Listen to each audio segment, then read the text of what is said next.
Hello. हा हा, एक मिनिट साहेब. आपण ज्या व्यक्ती हा, बोला. नमस्कार, बजाज फायनान्स वाले साहेब. हा घेतलं कॉम्प्युटर घेतलं साहेबांना. हा, घेतली. बरोबर आहेत का? कोण आहेत समोर? हॅलो. हॅलो, बजाज फायनान्स वाले नमस्कार करतो. बोला की. नमस्ते. साहेब, ते आता भरावंच लागेल का आम्हाला हप्ता? हप्ता भरायला लागणार की. EMI तर भरायला लागणार. EMI ते पण आताच? आता नाही, 2 दिवस भरत चालतंय. कधी? 2 दिवसात. 3 महिने म्हणलेले शासन सरकार साहेब. नाही, प्रस्ताव मंजूर झाला नाही ना. काय म्हणे? 1 मिनिट थांबा.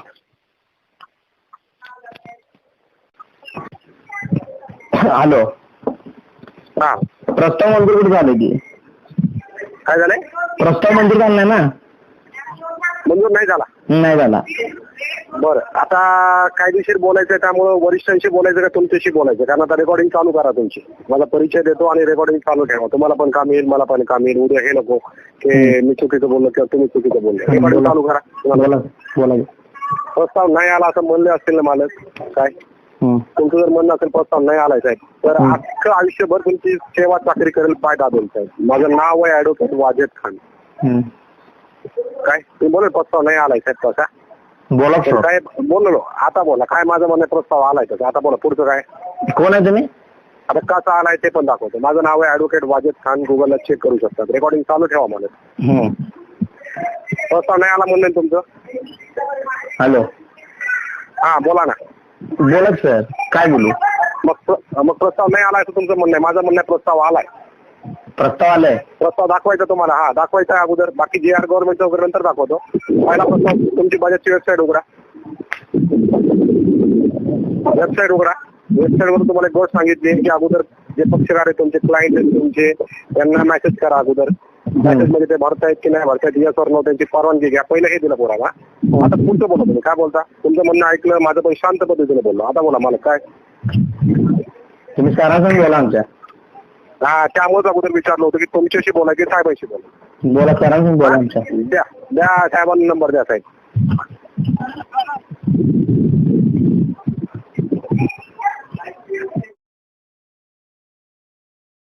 आरबीआई की गाइडलाइन के हिसाब से बजाज फिनसर्व अपने कस्टमर्स को ईएमआई का मॉरेटोरियम प्रदान कर रहा है।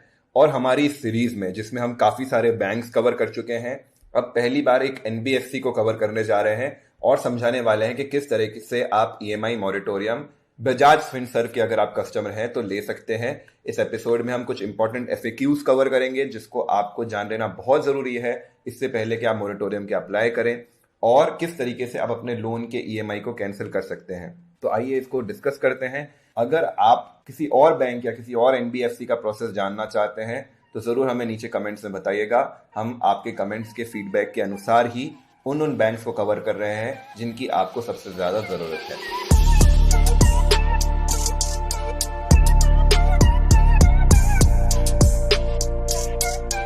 तो सबसे पहले जब आप बजाज फिनांस की वेबसाइट, बजाज फिनसर्व की वेबसाइट पर जाएंगे, जिसका लिंक है bajajfinserv.in, इसका लिंक मैं डिस्क्रिप्शन में आपको दे रहा हूं, आपको कुछ इस तरह का पॉपअप दिख जाएगा जहां पर ये क्लियरली मेंशन है कि आरबीआई की गाइडलाइन के हिसाब से बजाज फिनसर्व अपने कस्टमर्स को ईएमआई मॉरेटोरियम दे रहा है। लेकिन वो ये भी साथ ही साथ कह रहे हैं कि अगर वो पे कर सकते हैं तो पे कर दीजिए। यहाँ पर सारी डिटेल्स दी हुई है, तो सबसे पहले हम ये डिटेल्स समझ लेते हैं। तो आप ये ब्लू लाइन पर क्लिक करने पे कुछ आप इस तरह के पेज पे पहुंच जाएंगे। इसका भी लिंक मैं आपको नीचे डिस्क्रिप्शन में दे दूंगा। यहाँ पर कहा गया है कि 1 मार्च से लेकर, जो 27 मार्च की आई थी, वो 1 मार्च से लेकर सारे जो ईएमआई है उन्हें मॉरेटोरियम की सुविधा प्रदान कर रही है। लेकिन इससे पहले आपको 3 बातें जान लेनी चाहिए। जो इंटरेस्ट है वो लगातार आपके ऊपर इसके बावजूद लगता रहेगा। जो भी अनपेड इंटरेस्ट रहेगा वो आपके आउटस्टैंडिंग प्रिंसिपल अमाउंट में जोड़ दिया जाएगा। और इसके अलावा इसके कारण ईएमआई अमाउंट जो होगा वो तो सेम रहेगा, लेकिन जो आपके लोन का टेनर है वो बढ़ जाएगा। मान लीजिए आपकी 30 महीने की ईएमआई बाकी है तो 32 महीने की फॉर एग्जांपल हो सकती है। यहाँ पर कुछ इंपॉर्टेंट एफएक्यूज है, पहले हम लोग ये देख लेते हैं। तो ये मैंने इंपॉर्टेंट क्वेश्चन ऑलरेडी आपके लिए ओपन कर रखे हैं।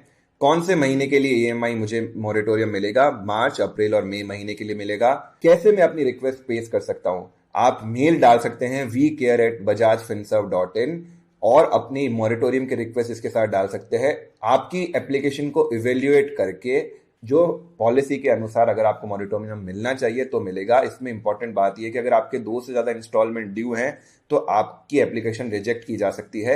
एप्लीकेशन कैसे लिखनी है वो भी हम 1 मिनट में जानेंगे। कब मैं एप्लीकेशन प्रेस कर सकता हूं? तो अगर आपकी ईएमआई कटने की डेट है मान लीजिए 10 तारीख, तो आपको 3 तारीख तक अपनी ये रिक्वेस्ट डाल देनी है। मान लीजिए 15 तारीख है तो उसी हिसाब से 8 तारीख तक अपनी रिक्वेस्ट डाल देनी है। 7 दिन पहले आपकी ईएमआई आने के 7 दिन पहले आपको डालनी, क्योंकि बहुत सारा रिक्वेस्ट बजाज फिनसर्व के पास आ रहा है तो इतना समय उनको प्रोसेसिंग में लग रहा है।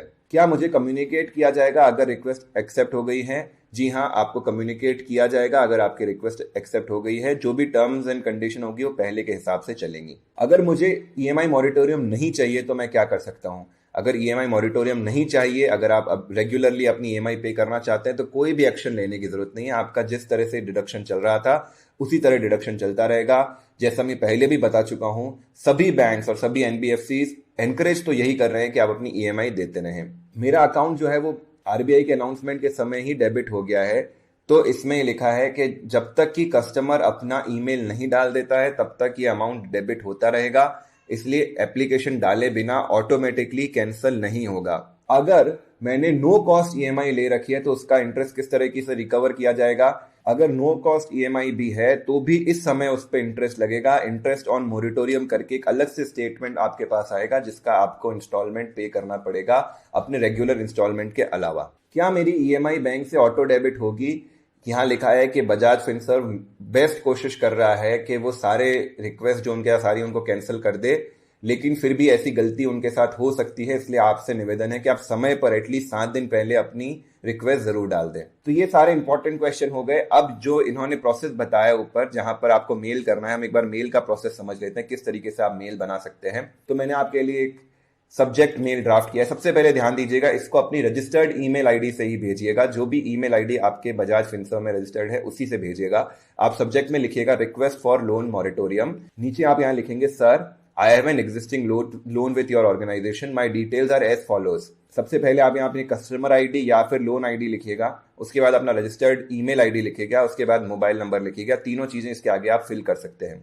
फिर नीचे आपके यहाँ पे लिखेंगे I would like to delay my EMI till 31 May 2020, please do the needful. मैं रिक्वेस्ट कर रहा हूँ कि आप मेरी ईएमआई डिले कर दें। Consider this as my official communication and case EMI is deducted before the process, kindly refund them as well. तो इसमें ये जरूरी नहीं कि आपका पैसा वापस आए, लेकिन हम लोग इसमें लिख जरूर देंगे ताकि मान लीजिए उनकी पॉलिसी में रिफंड का ऑप्शन रहे तो आपका पैसा रिफंड आ जाए।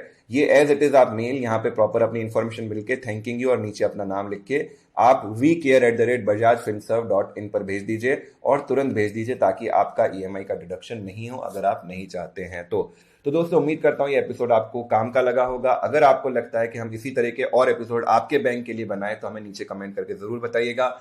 इस मुश्किल समय में labour law advisor team employees और एम्प्लॉयर्स के लिए काम के वीडियो लगातार लेके आ रही है। इसीलिए हमारा प्रोत्साहन करने के लिए, उत्साह बढ़ाने के लिए आप हमारे चैनल को सब्सक्राइब करिए, इस वीडियो को लाइक करिए और बेल आइकन दबा दीजिए ताकि कोई भी इंपॉर्टेंट अपडेट आपसे मिस ना हो जाए। आज के एपिसोड में इतना ही। ऋषभ जैन को आज्ञा दीजिए। जय हिंद, जय भारत।